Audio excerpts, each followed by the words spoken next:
வணக்கம் Rudra astro TV channel நேர்களே, நான் உங்கள் அன்பான சயின்டிஃபிக் வேதிக் அஸ்ட்ராலஜர் அஸ்ட்ரோரண்டி பேசுகிறேன். நல்லது நினைப்போம், நல்லதே நடக்கும்.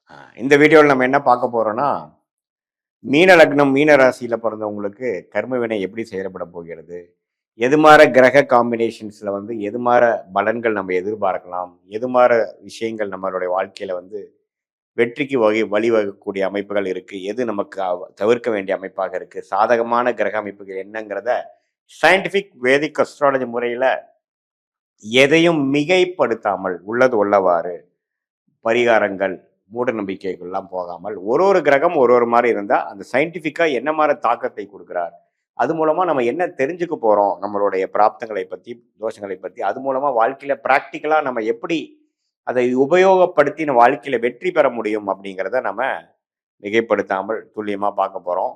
இப்ப பாருங்க, மீன லக்னம் மீனராசிக்காரர்களுக்கு அதிபதியே வந்து குரு வருகிறார். யோகமான கிரகம் வந்து செவ்வாய் வருகிறார். அதுக்கு அடுத்தபடியாக சந்திரன் வராரு. ஸோ இந்த 3 கிரகம் ரொம்ப முக்கியம். குரு, செவ்வாய், சந்திரன்.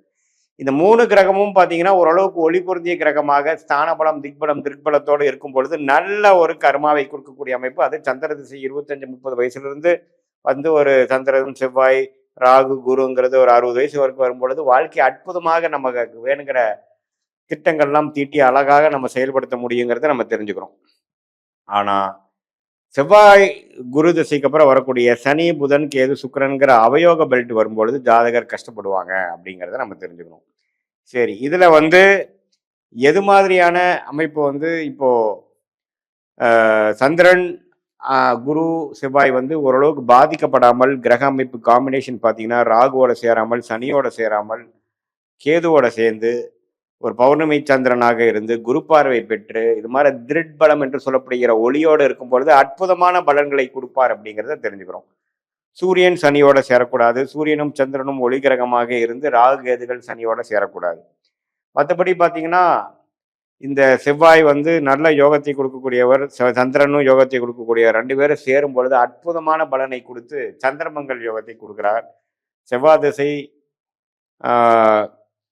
சந்திர திசையில அற்புதமான ஒரு பலனை கொடுக்கக்கூடிய அமைப்புகள் உண்டு. அதே மாதிரி உங்களுக்கு மிகவும் சுமாரான கிரகமாகிய வரக்கூடாத திசை என்று சொல்லப்படுகிற சுக்கிர திசை 20 வருஷம் இருக்கு. ஸோ அந்த சுக்கிரன் வந்து ஓரளவுக்கு ஒளி பொருந்திய சுக்கிரனாக இருந்தால் வரவேண்டிய துன்பங்கள் குறையும், வரவேண்டிய பிரச்சனைகள் குறைஞ்சு கொஞ்சம் வேற மாதிரி ஷேர் மார்க்கெட், வெளிநாடு விஷயங்கள், உயில் மூலமாக சம்பாதிக்கிறது அது மாதிரி வரும். அவரே வந்து பாதிக்கப்பட்ட சுக்கிரனாக இருந்து ராகுவோட சேர்ந்து சனியோட பாதிக்கப்பட்டிருந்தா பாடாப்படுத்தக்கூடிய அமைப்புகளும், வம்பு வழக்குகளும், உடல் உபாதைகளும் அது மாதிரி ஒரு விஷயங்களும் கொடுத்துரும். ஸோ ஃபினான்ஷியல் ரிஸ்க் கொடுத்துரும். ஸோ உங்கள் ஜாதகத்தில் சுக்கிரன் எப்படி இருக்கிறார், சந்திரன், செவ்வாய், குரு எப்படி இருக்கிறாங்க, எது மாதிரி காம்பினேஷன்ஸ் கிரக அமைப்பில் இருக்கிறாங்கிறதெல்லாம் நீங்கள் வந்து துல்லியமாக பார்க்கணும். அதே மாதிரி நியூட்ரல் பிளானட்ஸ் என்று சொல்லப்படுகிற சனி, புதன், அதே மாதிரி சூரியன்லாம் எது மாதிரி அமைப்புகள் இருக்காங்க, சேரக்கூடாத அமைப்புகளாக இருக்கிறாங்களா, சூரியன் சனியோட சேரக்கூடாது, சூரியன் செவ்வாயோட சேருவது தப்பில்லை, சூரியன் ராகுவோட சேரக்கூடாது, கேதுவோட சேரக்கூடாது, அதே மாதிரி புதன் செவ்வாயோட சேருவது மிகவும் தவறு. எது மாதிரி காம்பினேஷன்ஸ் இருக்கிறாங்க அப்படிங்கிறத பொறுத்து தான் உங்களுடைய கர்ம வினை போன ஜென்மத்தில் நீங்கள் செய்த பாவ புண்ணியங்களுக்கு தகுந்த மாதிரி கர்ம புண்ணியம் வந்து இந்த வாழ்க்கையில் உங்களுக்கு செயல்பட போகிறது அப்படிங்கிறத நம்ம தெரிஞ்சுக்க போகிறோம். ஸோ இந்த அமைப்பில் பார்த்தீங்கன்னா இது வந்து பொதுவான பலனை தவிர உங்களுடைய ஜென்ம ஜாதகத்தில் பிறந்த தேதி, பிறந்த நேரம், பிறந்த உரை வைத்து வரக்கூடிய ஜாதகத்தில் நீங்கள் எது மாதிரி ஒரு ஒரு அமைப்பில் பிறந்திருக்கீங்க, உங்கள் மீன லக்னம் மீன ராசிக்கு அதிபதி குரு எப்படி இருக்கிறார், யாரோட சேர்ந்திருக்கிறார், செவ்வாய் சந்திரனோட சேர்ந்திருந்தா அருமை. செவ்வாயோட சேர்ந்திருக்கும் பொழுது குரு செவ்வாயும் அருமையான ஒரு நண்பர்களாக இருக்கிறதுனால ஜாதகரே யோகாதிபதியாக டேலண்டடான அவர் இருப்பார். குருச்சந்திர யோகத்தில் இருக்கிறதும் நல்லது. சனி பார்வை பெறாமல் ராகுவோட சேராமல் இருக்கிறது ரொம்ப நல்லது. அதே மாதிரி சுக்கிரன் எப்படி இருக்கிறார், சந்திரன் செவ்வாய் எப்படி இருக்கிறார், மற்ற கிரகங்கள்லாம் எது மாதிரி அமைப்புகள் இருக்கிறான்னு பொறுத்து தான் உங்களுடைய வாழ்க்கையில் விஷயங்கள் வரப்போகுது. நீங்கள் எந்த கர்மாக்காக பிறந்திருக்கீங்க, what is your life calling, உங்கள் பிறவி பயன் என்ன அப்படிங்கிறதெல்லாம் நம்ம தெரிஞ்சுக்கலாம். அதே மாதிரி அடுத்து வரக்கூடிய தசா புக்திகள்லாம் எப்படி இருக்குது, நல்ல தசைகளாக இருக்கா, காம்பினேஷன்ஸ் எப்படி இருக்குது, சாரநாதன் காம்பினேஷன்ஸ் எப்படி இருக்குது, இதெல்லாம் தெரிந்து கொண்டு தான் நீங்கள் வாழ்க்கையில் வந்து அடுத்தடுத்து வரக்கூடிய காலகட்டத்தில் உங்களுக்கு என்ன மாதிரி ஒரு டைரக்ஷன் உங்கள் வாழ்க்கை போக போகுது, உங்களுடைய உபயோகமான தொழில் வேலையெல்லாம் என்ன, எது மாதிரி விஷயத்துக்குள்ளே நீங்கள் போனீங்கன்னா எது மாதிரி விஷயத்துக்குள்ளே வரலாம் அப்படிங்கிற அமைப்புக்கெல்லாம் நீங்கள் தெரிந்து கொள்ளலாம்.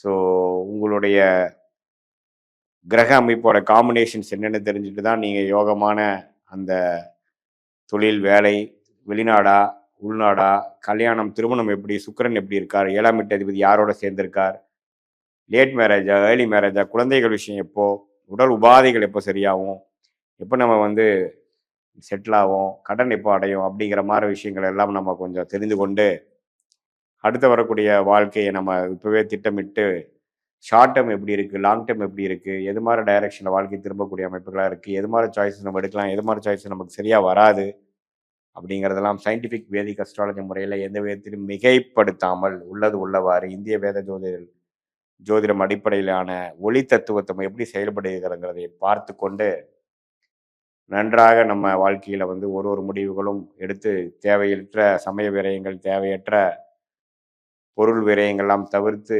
எதிர்நீச்சல் போடாமல் நம்மளுடைய ஒரு ஒரு முடிவுகளும் கரெக்டான சரியான நேரத்தில் நம்ம எடுக்கிறோமா, எப்படி ஒரு கூகுள் மேப் ஒரு ட்ராவலருக்கு உதவுதோ, அடுத்து வரக்கூடிய டிராஃபிக் எப்படி இருக்குது, எவ்வளோ டைம் ஆகுது, எந்த டைமில் நம்ம லெஃப்ட் எடுக்கணும், எந்த டைமில் நம்ம நேராக போகணும், எந்த டைமில் ஸ்லோவாக போகணும் அப்படிங்கிற அந்த பிளானிங்க்கு உதவக்கூடிய அந்த கூகுள் மேப்போட வாழ்க்கைக்கு தேவையான முடிவுகளை எடுப்பதற்காக சயின்டிஃபிக் வேதிக் அஸ்ட்ராலஜி ஒரு கூகுள் மேப் போல் செயல்பட்டு நம்மளுடைய வாழ்க்கை பாதை என்ன, நம்மளுடைய ஹேர்டில்ஸ் என்ன, அடுத்து வரக்கூடிய எஸ் கர்வ் எப்போ வருது, யூ டர்ன் எப்போ வருது, எப்போ நம்ம பொறுமையாக போகணும், எப்போ நம்ம வேகமாக போகணும், எந்த நேரத்தில் திருமணம் செய்யணும், எந்த நேரத்தில் செய்யக்கூடாது, இது எல்லாமே வாழ்க்கையில் ஒன்றொன்றும் பார்த்தீங்கன்னா நம்மளுடைய ஜாதக இருக்கக்கூடிய கிரக அமைப்புகள் எப்படி இருக்குதுங்கிறத பொறுத்து எந்த டிகிரியில் எவ்வளோ ஒன்று ஒன்று சேர்ந்துருக்காங்கிறத பொறுத்து அது யோகமான ஒரு சேர்க்கையா அவயோக சேர்க்கையாங்கிறதெல்லாம் நம்ம ஸ்டடி பண்ணி பார்க்கும் பொழுது துல்லியமான பலன்கள் நம்மளால்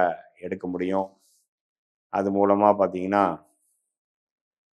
நம்மளுடைய வாழ்க்கையை திட்டமிட்டு தேவையற்ற சமய விரயங்கள், பொருள் விரயங்கள் செய்யாமல், எதிர்நீச்சல் போடாமல் வாழ்க்கையில் நேர்கோடாக போய் நம்மளுடைய லைஃப் பொட்டென்ஷியலை நாமளே புரிந்து கொண்டு வாழ்க்கையில் எவ்வளோ தூரம் நம்ம அடிபட்டாலும் நம்மளை புரிந்து கொண்டு நம்ம கர்மாவை தெரிந்து கொண்டு அடுத்தடுத்த எடுக்கக்கூடிய முடிவுகளை சரியான முடிவுகளாக எடுத்து வாழ்க்கையில் எளிதில் வெற்றி பெற முடியும் என்று சொல்ல விரும்புகிறேன். மீண்டும் மற்றொரு காணொலியில் சந்திப்போம். நன்றி, வணக்கம்.